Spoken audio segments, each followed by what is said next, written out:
स्पर्श पुस्तिका के कक्षा 10 के कोर्स बी है और बड़े भाई साहब जिसके लेखक प्रेमचंद हैं उसके प्रश्नों का अभ्यास हम आज करेंगे। तो क्वेश्चन आंसर इस प्रकार से हैं। देखिए पहला प्रश्न जो है ये मौखिक प्रश्न है, छोटे छोटे एक एक लाइन में पूछे गए हैं, ठीक है। तो आप अगर एक उदाहरण दे करके भी उसको स्पष्ट कर देते हैं तो अच्छी बात है। कथा नायक की रुचि देखिए कि किन कार्यों में थी। कथा नायक की जो रुचि है खेलने कूदने चित्रकला में तथा तितलियां उड़ाने में थी। बड़े भाई साहब छोटे भाई साहब से हर समय पहला सवाल क्या पूछते थे? बड़े भाई साहब छोटे भाई से हर समय पहला सवाल यह पूछते थे कहाँ थे, क्योंकि वो घूमते फिरते थे तो पूछ लेते थे वे कि कहाँ घूम रहे थे, तुम कैसे थे, जो है तो ये सवाल थे। नंबर 3 है, देखिए दूसरी बार पास होने पर छोटे भाई के व्यवहार में क्या परिवर्तन आया? दूसरी बार पास होने पर छोटे भाई के व्यवहार में यह परिवर्तन आया कि वह घमंडी हो गए। बड़े भाई क्योंकि पढ़ने में थोड़े से कमजोर हैं इसलिए छोटे भाई के अंदर घमंड की भावना आ गई है। प्रश्न नंबर 4 है, बड़े भाई साहब छोटे भाई से उम्र में कितने बड़े थे और वह कौन सी कक्षा में पढ़ते थे? आप देख रहे हैं बड़े भाई साहब छोटे भाई साहब से 5 साल बड़े थे। छोटे भाई साहब की उम्र जो है आप देख रहे हैं 9 वर्ष के आसपास है और बड़े भाई की उम्र 14 वर्ष के आसपास। बड़े भाई साहब 9वीं जमात में कक्षा में पढ़ते थे और छोटा भाई जो है वो है 5वीं कक्षा में पढ़ता था। तो इसको स्पष्ट किया गया है सार में भी।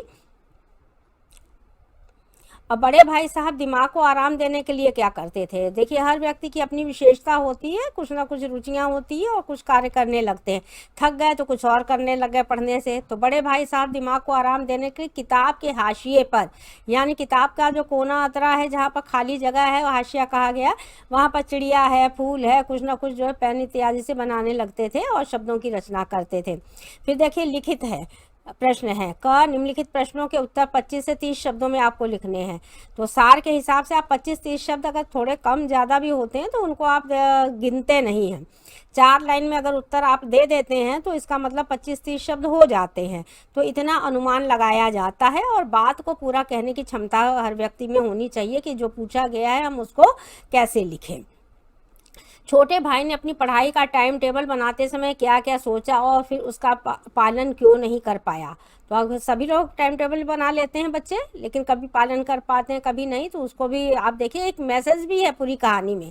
छोटे भाई साहब ने समय सारणी, देखिए टाइम टेबल शब्द भी लिखा हुआ है अंग्रेजी का भी, बनाते समय सोचा था कि वो मन लगाकर पढ़ाई करेंगे। बड़े भाई साहब को शिकायत का कोई मौका नहीं देंगे। वे स्वच्छंद विचारधारा के होने के कारण उनका पालन नहीं कर पाए और सारा दिन वे क्या करते थे? खेल कूद में, फुटबॉल वॉलीबॉल मित्रों के साथ व्यतीत करने में लगा देते थे। तो जो हम टाइम टेबल बनाते हैं उसका पालन करने के लिए आपको पढ़ने के लिए बैठना पड़ेगा। जब तक आप टाइम टेबल का सुचारू ढंग से पालन नहीं करेंगे तब तक आपको आगे नहीं पढ़ पाएंगे। टाइम टेबल का बड़ा महत्व होता है जीवन में, उसको समझना पड़ेगा।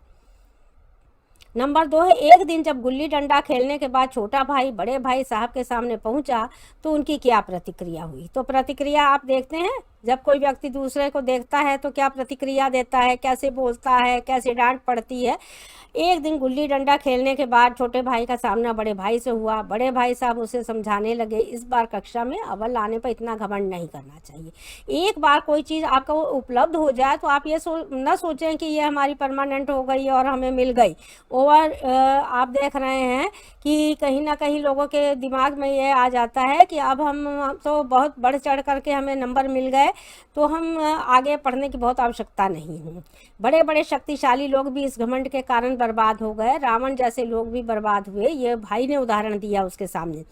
और उसे अपने पिता की कमाई व्यर्थ नहीं कमानी चाहिए, क्योंकि बहुत आप देख रहे हैं कि पैसे की कद्र करना और पैसा उनके पास इतना नहीं है, लेकिन अपनी सहूलियतों के हिसाब से उनके पिता किसी तरह से अपने बच्चों को पढ़ा रहे थे। तो पिता की कमाई के बारे में बच्चों को जब पता हो तो उसके महत्व को समझना चाहिए, खेल कूद में समय बर्बाद नहीं करना चाहिए। ये उनके भाई ने समझाने का प्रयास किया है। तो एक मैसेज सबको मिलता है कि हमें ऐसा नहीं करना चाहिए।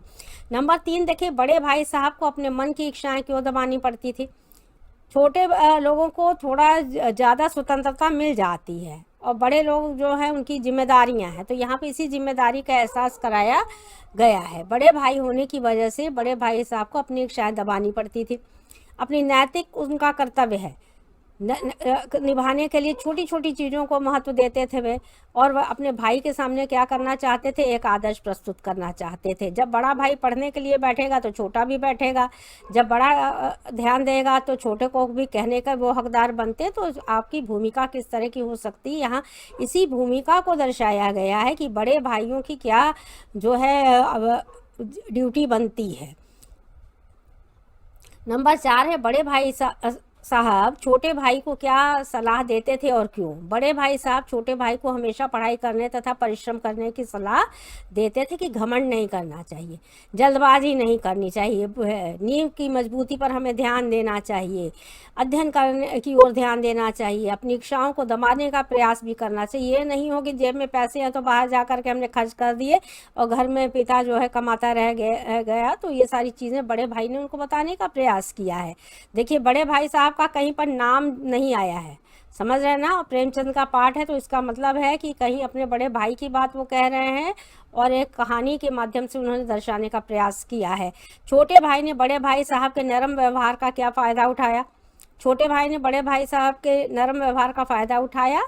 क्या वह ध्यान लगा करके पढ़ते नहीं थे, खेलने कूदने में सारा समय बिता देते थे और वे कैसे हो गए थे, घमंडी हो गए थे। तो ये सारी चीज़ें थी कि व्यवहार परिवर्तित हो गया, बदलाव आ गए हैं, नेचर बदल गया, जो है बताने की कोशिश की गई है। फिर है ख, देखिए निम्नलिखित प्रश्नों के उत्तर 50 शब्दों में आपको देने हैं। बड़े भाई की डांट फटकार अगर ना मिलती तो क्या छोटा भाई कक्षा में अव्वल आता। अपने विचार प्रकट कीजिए। इसको आप अपने स्वाभाविक रूप में इसको अगर मानने की कोशिश करिए और ये भी आप देखिए कि आपके भी इर्द गिर्द आपका भाई, आपकी माँ, आपके पिता होंगे। आपके की लाइफ में, आपके जीवन में अगर कोई रोकने टोकने वाला नहीं है तो हम पूरी तरह स्वतंत्र हैं। तो ये इसको भी आप समझ सकते हैं कि बड़े भाई के डांट फटकार अगर छोटे भाई को ना पड़ती तो वह कक्षा में अव्वल नहीं आता, प्रथम नहीं आता, क्योंकि उसका मन बहुत चंचल था। वह खेलने कूदने में ज़्यादा समय व्यतीत करते थे, इसलिए बड़े भाई उसे डांटते थे, समझाते थे, इसलिए वो कक्षा में अव्वल आया था। हम इस विचार से पूरी तरह से सहमत हैं। और फिर नंबर 2 है, इस पाठ में लेखक ने समूची शिक्षा के किन तौर तरीकों पर व्यंग किया है। क्या आप उनके विचार से सहमत हैं। सहमत हैं तो नहीं है, सहमत तो भी आपको अपने विचार व्यक्त करने की स्वतंत्रता है। इस पाठ में लेखक ने समूची शिक्षा व्यवस्था पर व्यंग किया कि यह व्यवस्था रटाने की प्रक्रिया पर जोर देती है। हमारी शिक्षा प्रणाली भारत वर्ष में आप देख रहे हैं शुरू से ही घरों में भी रटाया जाता है, फिर विद्यालयों में रटाया जाता है और रट करके बच्चे पास हो जाते हैं, जीवन की वास्तविकता से दूर रहते हैं, जीवन संबंधी कठिनाइयों का सामना करने के लिए वे तैयार नहीं होते हैं। शिक्षा प्रणाली व्यवहारिक जीवन में कभी कभी काम नहीं आती है। तो इसको भी स्पष्ट किया गया। उस समय की शिक्षा प्रणाली के बारे में उन्होंने जैसा समझा होगा उसे लिखने का प्रयास किया है। आप इस समय किस तरह की शिक्षा प्रणाली में से जूझ रहे हैं, आप भी अपने विचार व्यक्त कर सकते हैं। नंबर 3, बड़े भाई साहब के अनुसार जीवन की समझ कैसे आती, कैसे आप समझते हैं। बड़े भाई साहब के अनुसार जीवन की समझ जो है अनुभवों से आती है। जब व्यक्ति समाज में तथा परिवार में कार्य करता है तो उसे जीवन के अनुभव का ज्ञान होता है और जो व्यक्ति अनुभव से सीखता है वह अधिक सक्षम होता है। केवल किताब लेकर के बैठे रहने से ज्ञान तो किताब का आपको हो जाएगा कि क्वेश्चन आंसर क्या है, किस पर स्टोरी है, क्या है, लेकिन जीवन में बाहर जाकर कोई आपके प्रश्नों के उत्तर नहीं पूछता है। आपको व्यवहारिक जीवन जो है उसका जब तक पालन नहीं आप करते हैं, जब तक समाज में नहीं रमते हैं, जब तक किसी के साथ आपके सीखते नहीं हैं, तब तक इस जीवन की समझ आपको नहीं आती है। नंबर 4 है, देखिए छोटे भाई के मन में बड़े भाई साहब के प्रति श्रद्धा क्यों उत्पन्न हुई। क्यों हम किसी के प्रति श्रद्धा नतमस्तक होते हैं, क्यों श्रद्धा होती है। तो ये चीज़ है कि बड़े छोटे के अंदर को भी पहचानने की आपके अंदर जानने की क्षमता होनी चाहिए। जैसा कि मैं आपको समझा रही हूँ कि छोटे भाई के मन में बड़े भाई साहब के प्रति श्रद्धा इसलिए उत्पन्न हुई क्योंकि बड़े भाई साहब अपनी इच्छाओं का दमन करते थे। दमन का होता है कि अपनी इच्छा को दबा लेना। उसे अच्छे रास्ते पर चलना सिखाते थे, जिसकी वजह से वह कक्षा में प्रथम आता था, पढ़ने में अच्छा था तथा उसका बहुत ध्यान रखा जाता था। तो बड़े भाई साहब उसका इतना प्रेम प्यार और उसके प्रति जो भाव थे उनके वो किस तरह के थे, तो छोटे भाई को भी लगता था कि भाई हमारा ध्यान रखता है, तो उसके प्रति श्रद्धा है।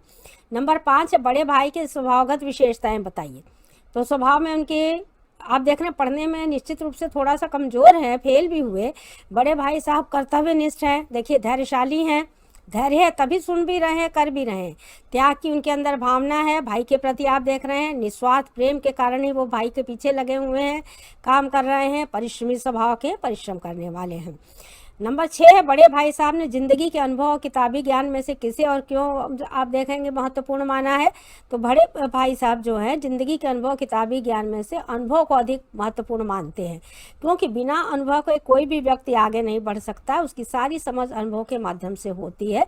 इसको आप इस तरह से भी समझ सकते हैं कि बहुत से माता पिता जो है बहुत अधिक पढ़े लिखे नहीं होते हैं, लेकिन उनके अनुभव ही जो होते हैं वो इतने उत्तम और इतना अच्छा उन्होंने सीखा होता है कि वो अपने बच्चों को अच्छी शिक्षा दे करके अपने अनुभवों के माध्यम से क्या कर लेते हैं, अच्छा बनाने का प्रयास करते हैं, नैतिकता का पाठ पढ़ाते हैं। तो ये सारी चीज़ें जो है वो अनुभव से ज़्यादा आती हैं, केवल किताबी ज्ञान से नहीं, जिसको कि स्पष्ट किया गया है। तो इस प्रकार से आपने कई प्रश्नों के उत्तर पढ़े हैं। पाठ में बहुत सारे प्रश्नों के उत्तर दिए गए हैं जो लगभग एक ही से हैं और ऊपर नीचे करके दिए गए हैं, जिनका कि सुई कहानी के माध्यम से आपको सार के माध्यम से भी प्रश्नों के अभ्यास जो है स्पष्ट हो जाते हैं। चैनल को सब्सक्राइब करें, वीडियो को लाइक करें तथा शेयर करें। धन्यवाद।